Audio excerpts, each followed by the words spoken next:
Today we're going to play some Game Boy games, but this special episode is going to be less about the games and more about what we're going to play them on, because we're not going to use a Game Boy or a Game Boy Advance or even a Super Game Boy.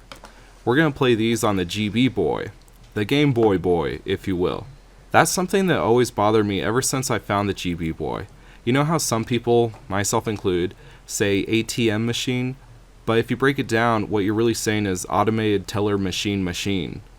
Well, that's the same thing that's happening here. They never explicitly say on the box that the GB stands for Game Boy. Gee, I wonder why. But the company that made it is called Gang Thing.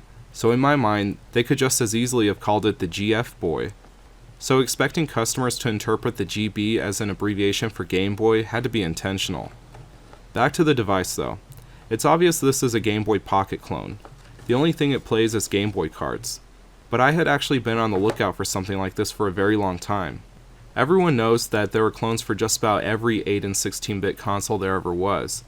But the clone manufacturers always seem to stay away from the handhelds, and I never understood why. Once portable emulators appeared on the market, that ended any need for clones of cartridge-based handhelds. But then I started hearing weird rumors about Game Boy knockoffs that existed at one point or another, but I never had enough info to get one over here from China until now. Before we get into it, I'm sure you guys have one question on your mind that we could settle right now. Is it bad? Well, no, it's not. It's worse! So let's take a look at it. The box has some Chinese, but also a lot of English. Now brings you GB Boy, packaged separately at the lowest price ever. The instructions are all in Chinese, except whenever GB Boy is mentioned, which is kinda weird, so there's not much for us to see there. As for the unit itself, it's almost identical to the Game Boy Pocket. I'll be using my Japanese Game Boy Pocket for comparison. The GB Boy even has the trademark Game Boy curves on the case and bezel. It's just a little taller by a few millimeters, but it has the same width and thickness though. It also has a few styling changes, but not much. When I took this out of the box and tried to put batteries in it for the first time, the plastic spring on the battery cover snapped off, so that's how brittle the plastic is. I'm sure this would not survive a fall. The plastic is like glass. So not only does that give you an indication of the build quality we're looking at, but it also teaches us a valuable lesson that we're going to learn hard from here on out. Just because it's newer doesn't mean it's better. The buttons are okay. The start and select aren't as firm as the original, and the power switch is a little stiff. But the worst part is the D-pad, or their patented cross-key joystick as they call it. The Game Boy Pocket's D-pad feels like it's mounted on a rubber ball. It's easy to roll around, it's perfect. The cross-key joystick, on the other hand, feels as bad as it sounds.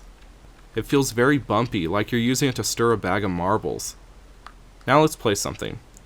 My Game Boy collection isn't as large as it used to be, but I didn't have any compatibility issues with the games I tested. They all play except for the Game Boy Color games that don't work on the real Game Boy Pocket either. In order to compare the games, I had to swap carts between the two, and it feels dirty. It's like this thing has communicable diseases it's passing on to my beloved Japanese Game Boy. The first thing you see after you turn it on is the logo scroll down. It says SG and half of an M. I don't know what that's supposed to mean. I was expecting it to say Gang Thing. The logo scrolling down also reveals another flaw. The screen is horrible. And when we're using the monochrome Game Boy screen as a baseline comparison, that's really bad. The ghosting effect is terrible. It also seems like when an object isn't in the same spot long enough, the LCD screen doesn't get dark enough, making it almost impossible to see what that was. That's very bad when you're scrolling quickly, or when you have enemies firing at you, or let's just say, when both are happening. But that's not the end of it. I wonder if any of you have noticed something. Let me see if you could figure it out when I play Super Mario Land.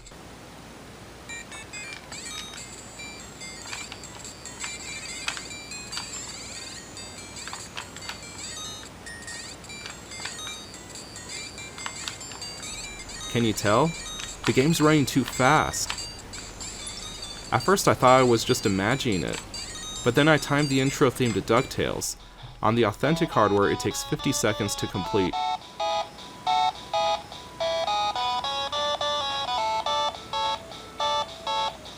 And on the GB Boy, it took 40 seconds, so it's running about 20% faster than it should be. It's a Game Boy Pocket on crack. You could live with the bad screen. It's not much worse than the first Game Boy, but when you add in the speed increase, it makes most of your games unplayable. Blades of Steel is a great example of how these problems get compounded. I'm actually very good at this game, but here I'm not good at all. Because everything's sped up, everything happens too fast, and the screen can't cope with any of it. So everything in the game comes at you too quickly to respond, or it just doesn't show up on the screen at all. How could they mess this up? The original Game Boy is not cutting-edge technology. The earliest known advertisement for it was discovered somewhere in France. So I was sure that by this time any company should be able to make a better Game Boy than the original.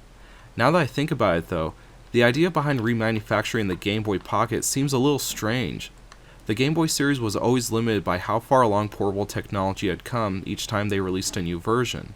So if you're going to remanufacture its design, why not incorporate all of the improvements in technology we have now? Why did they take such a step back? I'll be honest, I bought this mostly just as a curio for my collection, but I thought the idea was pretty neat. It's a new Game Boy. They don't make the old ones anymore, so with this I could go on a trip and throw it in my bag without having to worry about messing up my real one. But let's forget all the problems for a minute and imagine they made it equally as good as the original. Then why didn't they give it a rechargeable battery or a backlight? I bet some people will defend the iffy Chinese build quality and design choices by arguing that they're new to the handheld market, so they're still learning and we need to go easy on them. But we know who the clear winner is between these two. Now tell me, what does that say? Yeah, that's what I thought. I'm having a hard time getting my head around how they messed up so badly.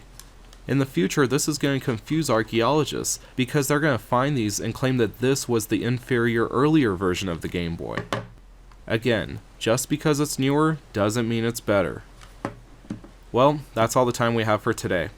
Let me know if you guys like this, because we got more goodies on the way.